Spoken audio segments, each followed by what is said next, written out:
सभी साथियों को मेरा प्रेम भरा नमस्कार। मैं आपका होस्ट और दोस्त एस के यादव एक बार फिर से हाजिर हूं इस स्पेशल वीडियो में एक बहुत ही स्पेशल जानकारी के साथ। जी हां, मैं बात करने जा रहा हूं एक ऐसी ग्रांट की जिसकी एप्लीकेशन के नाम पर तमाम एनजीओज को साल भर कंसल्टेंट्स के द्वारा ठगी का शिकार बनाया जाता था। जी हां, कारण क्या था? क्योंकि जिस भी मिनिस्ट्री की एक ग्रांट है, आगे हम बात करेंगे उसके बारे में, वो साल भर जो है आवेदन आमंत्रित किए जाते थे, क्योंकि ऑफलाइन आवेदन होते थे। तो कंसल्टेंट के पास एक मौका होता था कि भाई उस ग्रांट से संबंधित जानकारी या गाइडलाइंस को डाल दिया ग्रुप के अंदर और आप लोगों से प्रपोजल लिखने या अन्य चीज़ों के नाम पर आपसे चार्ज वसूल लिए। तो लगातार राष्ट्रीय एनजीओ महासंघ का प्रयास था। हमने पिछले काफ़ी 2 साल से लगातार हम लोग भी उस पर्टिकुलर मिनिस्ट्री को मेल डाल रहे थे कि भाई आपकी तरफ से या तो इसके लिए पर्टिकुलर एक टाइमलाइन बनाई जाए कि भाई आप साल भर में इस समय से इस समय तक या इस पर्टिकुलर मंथ्स में ये ग्रांट निकलेगी, या फिर इसकी कुछ और व्यवस्था की जाए। और मुझे आप सभी लोगों को बताते हुए बड़ी खुशी हो रही है कि मिनिस्ट्री ने उस कंसर्न को देखते हुए हमारे द्वारा जो प्रूफ्स दिए गए उनको कि डिफरेंट कंसल्टेंट कैसे एनजीओज को जो है शिकार बना रहे हैं फ्री ग्रांट एप्लीकेशन के नाम पर, या जो है इस प्रकार की प्रपोजल, क्योंकि ग्रांट फ्री अप्लाई कर रहे हैं लेकिन प्रपोजल लिखने के नाम पर पैसा ले रहे हैं, राइट। तो मिनिस्ट्री ने उस पर संज्ञान लिया और इस पर्टिकुलर ग्रांट के लिए एक डेडिकेटेड पोर्टल रेडी कर दिया। अब मिनिस्ट्री ने क्लियर रूप से एक वीडियो जारी करके बताया है सबको कि इस पर्टिकुलर ग्रांट के लिए या फिर इस संबंधित डिपार्टमेंट से, संबंधित मिनिस्ट्री से रिलेवेंट किसी भी प्रकार की ग्रांट के लिए अब आपको डायरेक्टली पोर्टल लॉगिन करने के बाद ही अप्लाई करना है। और पूरा स्टेटस, क्योंकि कई बार कुछ कंसल्टेंट जो है एप्लीकेशन आपने कर रखी है तो उसको पास करवाने के नाम पर या आगे सेटिंग्स है और ये सब चीज़ें हैं, उन सब चीज़ों के नाम पर जो है आप लोगों को मूर्ख बनाते थे और सेटिंग्स वगैरह के नाम पर पैसा लिया करते थे। तो गवर्नमेंट ने क्लियर कर दिया है कि अब आपका जो भी स्टेटस है आपकी एप्लीकेशन का, वो आपको आपकी पोर्टल पर लाइव दिखा करेगा। तो चलिए मैं जल्दी से बिना देरी के लेकर चलता हूं आपको उस डेडिकेटेड पोर्टल पर। Here we are. जी हाँ, मैं बात कर रहा हूं इस लिंक की, anudan.ayush.gov.in। अब आपको मिनिस्ट्री ऑफ आयुष से संबंधित कोई भी ग्रांट अप्लाई करनी हो, चाहे आयुर्ज्ञान की अप्लाई करनी हो, चाहे स्वास्थ्य की अप्लाई करनी हो, चाहे आईईसी की अप्लाई करनी हो, चाहे आईसी अप्लाई करना हो या सीएसडीएम अप्लाई करना हो, किसी भी ग्रांट के लिए आपको अप्लाई करना है, आपको इस डेडिकेटेड पोर्टल पर आना है। यहां पर साइन इन और साइन अप 2 ऑप्शन आपको दिए गए हैं। तो सभी संस्थान जिन्होंने पहले भी कभी अकाउंट बनाया हो किसी भी रूप में, सभी से गवर्नमेंट ने अपील की है कि आप यहां पर नई लॉगिन क्रेडेंशियल्स क्रिएट करें। तो आपको सबसे पहले कहां पर आना है? साइन अप पर। साइन अप पर आने के बाद यहां पर देखिए कुछ फील्ड्स आपसे मांगे गए हैं। मैं फील्ड्स के बारे में आपको जानकारी दे दूं, वीडियो को ध्यान से देखकर समझकर फिर अप्लाई कीजिएगा। यहां पर आपको संस्था का ऑर्गेनाइजेशन टाइप जो है सिलेक्ट करना होता है। अब काफी सारे साथी यहां पर गलती कर देते हैं क्योंकि उन्हें इन पर्टिकुलर विषयों के बारे में नहीं पता है। ध्यान दीजिएगा, ऑटोनोमस बॉडी। अब ये ऑटोनोमस बॉडी क्या होता है ये ध्यान रखिएगा। जैसे महिला आयोग, जैसे जो है आपका मानवाधिकार आयोग, these are the autonomous bodies, right. ये ऑटोनोमस बॉडी है। अब गवर्नमेंट ऑर्गेनाइजेशन, क्या सरकार की भी कोई ऑर्गेनाइजेशन है? बिल्कुल, द नेशनल ट्रस्ट है ना, ये गवर्नमेंट ऑर्गेनाइजेशन। इस टाइप की बहुत सारी ऑर्गेनाइजेशन है जो गवर्नमेंट ऑर्गेनाइजेशन के अंदर आती है। तो आप गलती से भी ऑटोनोमस बॉडी या गवर्नमेंट ऑर्गेनाइजेशन पर आपको क्लिक नहीं करना है। क्लियर है? अब यहां पर बात करते हैं प्राइवेट ऑर्गेनाइजेशंस। अब ये प्राइवेट ऑर्गेनाइजेशंस क्या हैं और नॉन प्रॉफिट या नॉन गवर्नमेंटल ऑर्गेनाइजेशन क्या है, दोनों में फर्क क्या है? ध्यान रखिएगा, जब भी आप अपनी संस्था का रजिस्ट्रेशन ट्रस्ट, सोसाइटी या सेक्शन 8 के अंदर करते हैं, ध्यान रखिएगा, ट्रस्ट, सोसाइटी या सेक्शन 8 के अंदर करते हैं, तो यहां पर ट्रस्ट और सोसाइटी एक्ट जो आता है वो नॉन गवर्नमेंटल या नॉन प्रॉफिट ऑर्गेनाइजेशन के अंतर्गत आता है।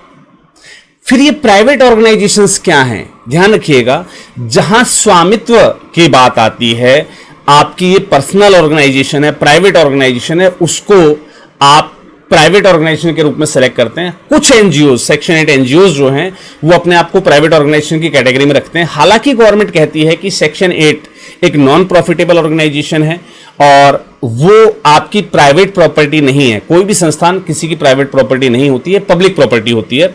तो मैं फिर भी यहां पर रिकमेंड करूंगा कि ट्रस्ट और सोसाइटीज अगर रजिस्ट्रेशन आपके पास है तो आप इस सेक्शन के साथ आगे बढ़िएगा। कुछ केसेस में एनजीओज जिनको लगता है, जिन्होंने आईपीओज बनाए हुए हैं अपने, राइट इंडियन पोस्टल ऑर्डर्स जिन्होंने जनरेट किए हुए हैं आपकी सेक्शन 8 के, वो केवल जो है वो संस्थान केवल जो है वो प्राइवेट ऑर्गेनाइजेशन के ऑप्शन को सिलेक्ट कर सकते हैं। तो यहां पर हम चलेंगे नॉन प्रॉफिट या नॉन गवर्नमेंटल ऑर्गेनाइजेशन की तरफ। ऑर्गेनाइजेशन में हम नॉन गवर्नमेंटल ऑर्गेनाइजेशन है या नॉन प्रॉफिट ऑर्गेनाइजेशन, इसको हम सेलेक्ट करेंगे, राइट। यहां पर जब हम प्राइवेट ऑर्गेनाइजेशन की बात करते हैं तो private hospital, private universities, private investors या स्मॉल मीडियम एंटरप्राइजेज या प्राइवेट ऑर्गेनाइजेशन ही इसकी कैटेगरी में आती हैं। तो ध्यान रखिएगा हमें किस पे चलना है, non profit non governmental organisation की तरफ।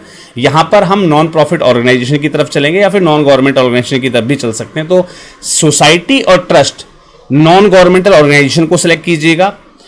सेक्शन 8 एनपीसी होती है यानी कि नॉन प्रॉफिटेबल कंपनी होती है, तो वो नॉन प्रॉफिट ऑर्गेनाइजेशन की तरफ चलेंगे। तो मेरी जो है वो नॉन प्रॉफिट ऑर्गेनाइजेशन यानी कि सेक्शन 8 है, तो मैं इस ऑप्शन को सेलेक्ट करके चल रहा हूं। तो प्लीज मुझे कॉपी मत कीजिएगा। आप अगर ट्रस्ट और सोसाइटी हैं तो आप इस नॉन गवर्नमेंटल ऑर्गेनाइजेशन को सिलेक्ट करके आगे बढ़िएगा, राइट। यहां पर देना है आपको अपनी संस्था का पैन नंबर।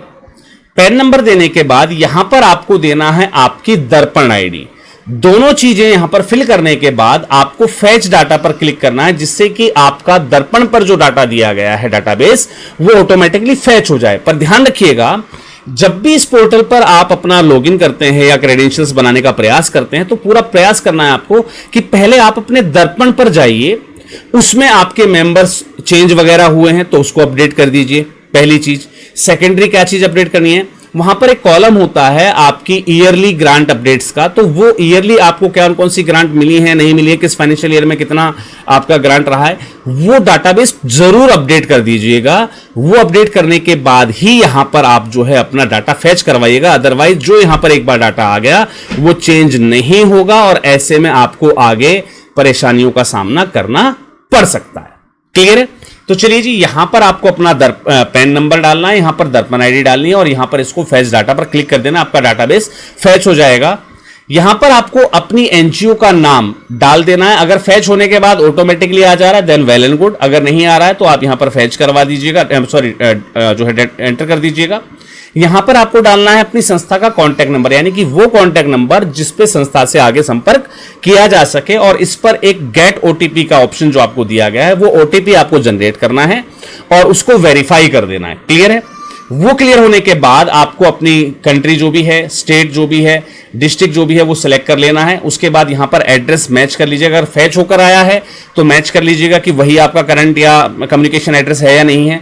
अगर फैच होकर नहीं आया तो यहां पर अपना करंट या कम्युनिकेशन एड्रेस जो है यहां पर फिल कर दीजिएगा। यहां पर अपना पिन कोड जरूर डालिएगा, ईमेल आईडी जरूर आप फिल कर दीजिएगा। कोशिश कीजिए, मैंडेटरी रूप से मैं कहना चाहूंगा, कोशिश कीजिए जो आपकी ऑफिशियल मेल आईडी है, ऑफिशियल मेल आईडी जो आपके वेब डोमेन से कनेक्टेड होती है उसको यहां पर डालिएगा, उस पर ओटीपी जनरेट कीजिएगा, उसको यहां पर जो है आप कंफर्म कीजिएगा, राइट। उसके बाद आपको अपना एक पासवर्ड यहां पर क्रिएट कर लेना है। पासवर्ड के अंदर ध्यान रखिएगा एक जो है आपका अल्फाबेट्स, जब हम बात करते हैं अल्फाबेट्स की यानी कि 8 से लेकर Z तक की, तो एक स्मॉल लेटर एक कैपिटल लेटर होना अनिवार्य है जब आप पासवर्ड जनरेट कर रहे हैं। कोई भी स्पेशल कैरेक्टर कौन से होते हैं, जैसे कि @ हैशटैग, है ना, ये जरूर डालना है आपको। और नंबर्स यानी कि 1 2 3 4 से लेकर 0 तक, इनमें से कोई भी नंबर आपको जरूर डालना है। सेम पासवर्ड आपको, जो आप एंटर पासवर्ड पर क्लिक कर रहे हैं वही पासवर्ड और यहां पर कंफर्मेशन पासवर्ड, दोनों में आपको सेम पासवर्ड आपका जनरेट कर देना है और इसको साइन अप पे क्लिक कर देना है, जिससे कि आपकी लॉगिन क्रेडेंशियल जो है वो जनरेट हो जाएंगे। आपकी मेल पर जो है एक कंफर्मेशन मेल आपको मिल जाएगा। तो चलिए मैं जल्दी से इस प्रोसेस को कंप्लीट करता हूं और फिर आता हूं आपके पास वापस इसके नेक्स्ट स्टेप के लिए, या इसकी नेक्स्ट इंफॉर्मेशन क्या रहती है, किस टाइप का मेल या ओटीपीज वगैरह आते हैं, वो सब जानकारी मैं आपको इसके नेक्स्ट सेशन में बताने जा रहा हूं। चलिए जी, हमारा जो रजिस्ट्रेशन है वो हमने यहां पर कंप्लीट कर लिया है।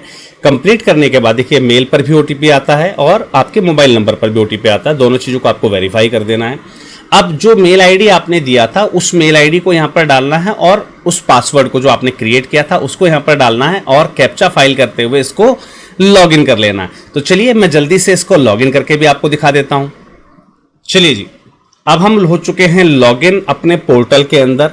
कुछ इस प्रकार से आपको आपका जो पोर्टल है वो दिखाई देता है जब आप इसको लॉगिन कर लेते हैं, राइट। तो यहां पर आपको मिलती हैं डैशबोर्ड। डैशबोर्ड पर आपकी टोटल एप्लीकेशन कितनी है, आपकी ड्राफ्ट एप्लीकेशन अगर कुछ की हुई है आपने, राइट, यहां से आप अप्लाई कर सकते हैं। यहां पर स्कीम वाइज एप्लीकेशंस आपको दिखेंगी, राइट। आप देखेंगे यहां पर किस स्कीम के लिए आप अप्लाई कर रहे हैं, सब स्कीम सेलेक्ट कर सकते हैं, संस्था का नाम, एप्लीकेशन नंबर, यहां पर आप जो है सब चीजें सेलेक्ट कर सकते हैं। डैशबोर्ड पर वापस जाएंगे, ईयर वाइज एप्लीकेशन सर्च करना है तो आप ईयर टाइप कर सकते हैं, संस्था का नाम टाइप कर सकते हैं, एप्लीकेशन नंबर डाल सकते हैं और यहां से आपको डाटाबेस सर्च कर सकते हैं या फिर नीचे आपको दिखता भी रहेगा, राइट। तो चलिए जी, यहां पर हमें टोटल एप्लीकेशन दिखेंगी, जो भी हमने एप्लीकेशन अभी तक कर रखी है वो सारी यहां पर जो है फैच हो जाएंगे आपकी। और ऐसे ही ड्राफ्ट एप्लीकेशन अगर आपकी कोई पेंडिंग है तो वो भी यहां पर आपको आपकी दिखती रहेगी। चलिए जी, अब बात करते हैं स्कीम की। ऑल स्कीम्स के अंदर आयुर्ज्ञान, यहां पर देखेंगे आप आयुर्ज्ञान के अंदर ये जो है आपकी research and innovation in Ayush, जो भी आपको दिखे, आयुर् स्वास्थ्य, यहां पर आपको ग्रांट की डिटेल्स मिल जाएंगी सभी। यहां पर CSDM के अंदर जो हम ग्रांट अप्लाई करते हैं, जैसे हर्बल गार्डन की, मोस्टली इसी ग्रांट के लिए संस्थाओं को जो है टारगेट किया जाता था, राइट। और अदर प्रमोशनल एक्टिविटीज़, तो ये देखिए तमाम प्रकार की यहाँ पर आप देखेंगे कि बहुत सारी ग्रांट्स यहाँ पर अवेलेबल हैं। तो आप इन सभी ग्रांट्स के लिए अपना आवेदन जो है प्रस्तुत कर सकते हैं। चलिए मैं जल्दी से इसको हर्बल गार्डन वाली जो ग्रांट एप्लीकेशन है उसको आपको दिखाता हूँ। तो यहाँ पर आप देखेंगे संस्थान की कुछ डिटेल्स हैं जो ऑटोमेटिकली यहाँ पर फैच होकर आ जाती हैं, राइट। यहाँ पर आपको इन डिटेल्स में आपको आगे जो है प्रोजेक्ट डिटेल्स फिल करनी है। इसको सेव एज ड्राफ्ट या नेक्स्ट करते हुए आप प्रोजेक्ट डिटेल पर जाएंगे, फिर अटैचमेंट्स देने, प्रीव्यू चेक करना और इसको ग्रांट एप्लीकेशन को आपको कंप्लीट कर देना।